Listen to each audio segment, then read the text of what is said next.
the game, cause see the boxing voice. Welcome back, gang, for the first time and hopefully many more to come. Don't forget to subscribe to the YouTube channel and click on the notifications right here, this little bell, so you can get those emails every time we go live. Peace. When I make it to the garden, I'm looking across, and the hotel's right across the street from the garden, but about 2 o'clock in the morning, because our 3 hours time change is different, right? I'm wide awake, so I'm changing the channels, and that movie comes out, and it's at the part where Antonio Banderas is telling Tommy Sizemore that I need to take a dive in the garden, and I'm looking, I said, fuck, there's the garden right there, man. So that was the name of the book, From the Fields to the Garden. Yeah. And it became a top seller in Amazon for sports biographies.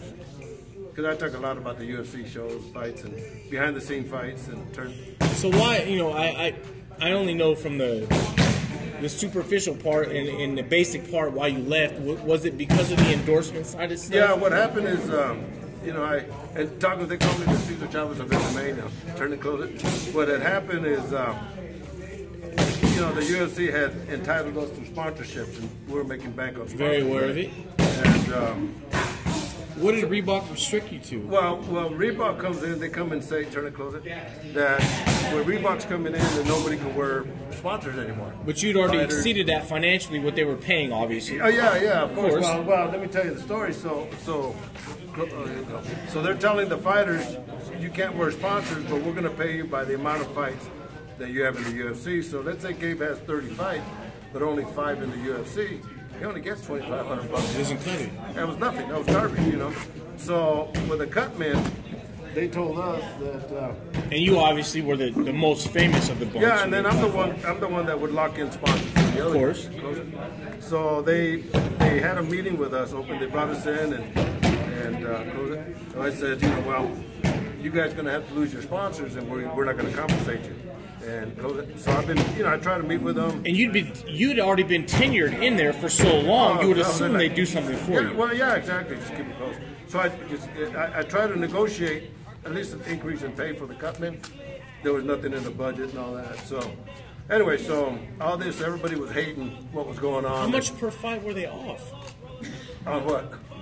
Just getting you to where you were normally. Oh, no, they way off, because I was making more money in sponsors than I was in the UFC. Of course. And no, there was no compensation, nothing. Wow. And so anyway, I did a story, an interview. A guy asked me, because everybody was hating you did a couple of those. The whole program, and so I did an interview, and the interview went viral.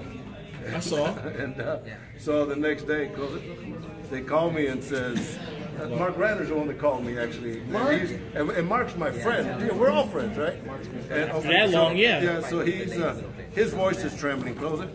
And he says, plain and simple, for the interview you did about Reebok, the UFC's not going to use you no more.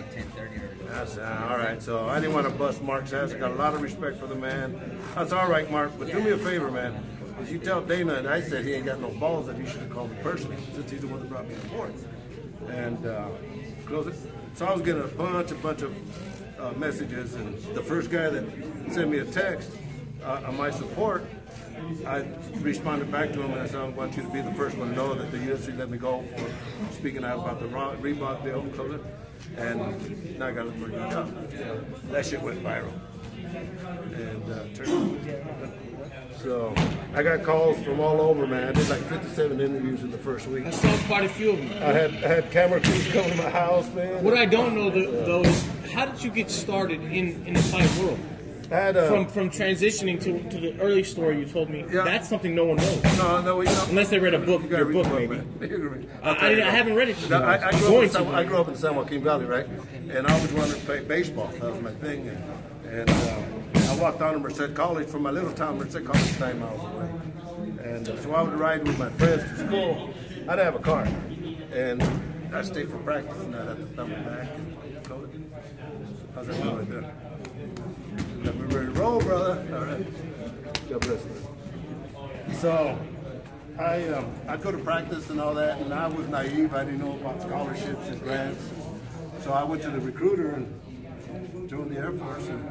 And doing that in 1974, they sent me to Thailand. And I was a young kid. I saw my first Muay Thai fight. Guy threw a kick, knocked the guy up, knocked his ass out. That was the first combative sports event I ever promoted. Was a kickboxing fight at the Radisson Hotel in downtown Fresno. Yeah, well, I used to work in Fresno. Yeah. See, here I used to work with Dennis Alexio. I was the top kickboxing trainer in Northern California. So how do you get there? How do you get into the combat sports world? Well, I had my own school. I trained, for a year, in Thailand. In Thailand. And then when I got to Oakland, I trained at King's Gym in boxing. So you started off kickboxing? Yeah. You trained as a kickboxer. Yeah, for the whole year. And you fought, trained. Yeah.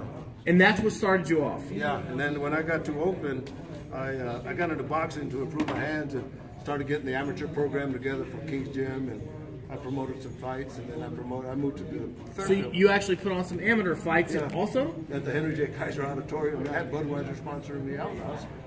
So when I moved to Fairfield, I had my school of kickboxing, so I promoted fights at the base, at Travis Air Force Base, and at the college, and all that. But that's how I learned to be a cut man. And Alexio. Dennis, yeah. Did he fought in the cut man? But I want to learn the whole works. Who taught you? Nobody. Nobody. I was telling the story. You become one of the most famous cutmans ever, and nobody showed you? Let me tell you, I was telling Brett a while ago. No one showed you? Well, no, let me tell you the story, man. I was doing I was watching some fights at Richmond at the auditorium. Marvis Frazier, Joe Frazier's son, was fighting Bone Crusher Smith. And on the undercard, this guy did a good job on the cut, so I went and asked him. I said, "Hey, man, I'm trying to be a cut man, and can you tell me what you did?" He said, "Hey, fuck you, man. I'm taking this to my grave, and you gotta learn like me." And he took off. I felt about this fucking thing. Man. Wow. What an idiot. That started. So, well, yeah, so I said, I'm never going to be like that, right? No, that was just, it humbled me. But I said, I'm never going to be like this. And yeah, that planted a seed, though. Yeah, for sure. yeah. And now I go back, and now him and his son want to take pictures with me. Of course. But that's how I got started.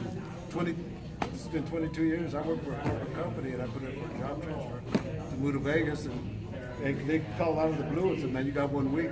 The part that I love the most that probably a lot of people do is you'll come and start with a prospect again from day one like this, as well as somebody that's as high as you can possibly get. That's the part to me that I love the most. And Andre Ward, that's the part I love the most.